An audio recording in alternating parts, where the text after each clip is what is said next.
வணக்கம். Hitech news TV செய்திகள். விருதுநகர் மாவட்டம் சாத்தூர் அருகே ஒத்தையால் கிராமத்தை சேர்ந்த இளம்பெண் ஒருவர் கல்லூரி காலத்தில் சிவகாசி விஸ்வநத்தம் பகுதியில் சேர்ந்த இளைஞர் ஒருவரை காதலித்து வந்துள்ளார். கல்லூரி படிப்பு முடிந்த பின்னர் காதலை மறுத்ததாக தெரிய வருகிறது. தற்போது கல்லூரி படிப்பை முடித்து தனியார் கம்ப்யூட்டர் நிறுவனம் ஒன்றில் பணிபுரிந்து வருகிறார்.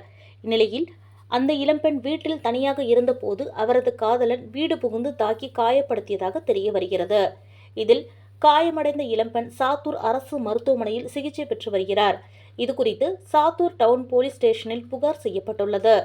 வீடு புகுந்து தாக்கிய இளைஞன் மீது எந்தவித நடவடிக்கையும் எடுக்காத நிலையில் இதுகுறித்து பாட்டாளி மக்கள் கட்சி மாநில பொருளாளர் திலகபாமா அவர்கள் மருத்துவமனையில் சிகிச்சை மற்றும் இளம்பெண்ணை நேரில் சந்தித்து ஆறுதல் கூறினார். இதுகுறித்து சாத்தூர் போலீஸ் ஸ்டேஷனில் விளக்கம் கேட்டுள்ளார். இந்த சம்பவத்தில் உரிய நடவடிக்கை எடுக்க வேண்டும் என்றும் அவர் வலியுறுத்தினார். அதனைத் தொடர்ந்து செய்தியாளர்களை சந்தித்த அவர் தெரிவித்திருப்பதாவது: இதுபோன்று பெண்களுக்கு அநீதி இழைக்கும் பல்வேறு சம்பவங்கள் தமிழகத்தில் நடந்தேறி வருவதாகவும் பெண்கள் பாதுகாப்பு கேள்விக்குறியாகும் நிலை இருந்து வருவதாகவும் அவர் கூறினார். கஞ்சா உள்ளிட்ட போதை வஸ்துகள் அதிக அளவில் நடமாடுவதால் இதுபோன்ற பெண்களுக்கு இழைக்கப்படும் சமூக அநீதிகள் அதிகரித்து வருவதாகவும் அவர் கூறினார். அதனால் தமிழக அரசு உரிய நடவடிக்கை எடுக்க வேண்டும்.